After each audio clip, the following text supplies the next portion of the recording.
नमस्कार, मी गीतांजली केकरे group of media channel मध्ये आपलं सहर्ष स्वागत करते।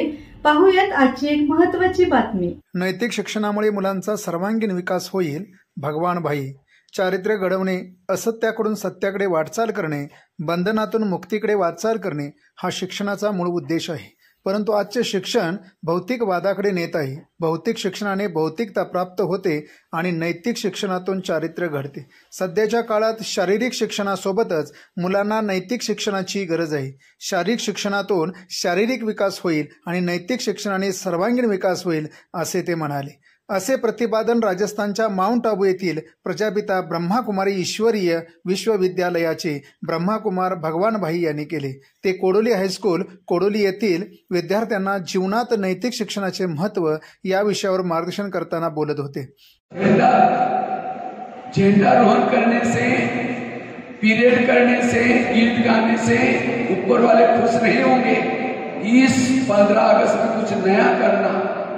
कौन सा? क्योंकि हमारे पूर्वजों ने प्राणों की बलिदान करके ये देश को हमारे हवाले किया, लेकिन उन्होंने वो अंग्रेज भगाया, लेकिन वहां से दूसरे अंग्रेज आए। कौन से? ये फेसबुक, व्हाट्सएप, यूट्यूब, गुस्सा करना, मारना, लड़ना, जब तक इसको नहीं। केवळ नैतिक शिक्षण माणसाला माणूस बनवते, कारण नैतिक गुणांच्या बळावरच माणूस आदरणीय बनतो। संपूर्ण जगात धन, सुख आणि समृद्धीचा पाया नैतिकतेच्या म्हणजे चांगल्या चारित्र्यावर उभा आहे। उपप्राचार्य भिकाजी जाधवजी यांनीही आपले भाषण केले आणि सांगितले की नैतिक शिक्षणानेच विद्यार्थ्यांना सक्षम बनवता येते। मूल्य आहे त्यांनी सांगितलेल्या 6-7 कथा आहेत। त्या कथा फक्त कथा म्हणून ऐकायच्या नसून तर या कथेतून त्यांनी केलेलं अनमोल असणारं मार्गदर्शन आहे।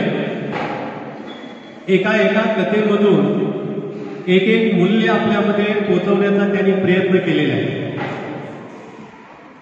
आज ही आपल्याला लागलेली एक समाजाला कलंक आहे, मग तो या ठिकाणी मोबाईलचा असेल, टीव्हीवर अश्लील असणारी चित्रे या ठिकाणी पाहणे असतील, तर त्याच्यापासून आजचा असणारा समाज, आजचा असणारा बालक। स्थानिक ब्रह्माकुमारी यांच्या प्रभारी BK श्यामा यांनी सांगितले की जोपर्यंत जीवनात अध्यात्म येत नाही तोपर्यंत जीवनात नैतिकता येत नाही असे सांगताना त्या म्हणाले की परमात्म्याला जाणणे आणि त्यांचे स्मरण करणे हेच अध्यात्म आहे, ज्याला राजयोग म्हणतात।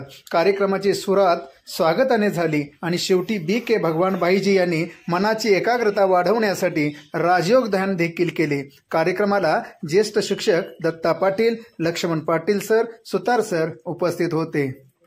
वारणानगरहून Rajendra Patil. Group of media चॅनलला लाईक करा, सबस्क्राईब करा आणि शेअर करा।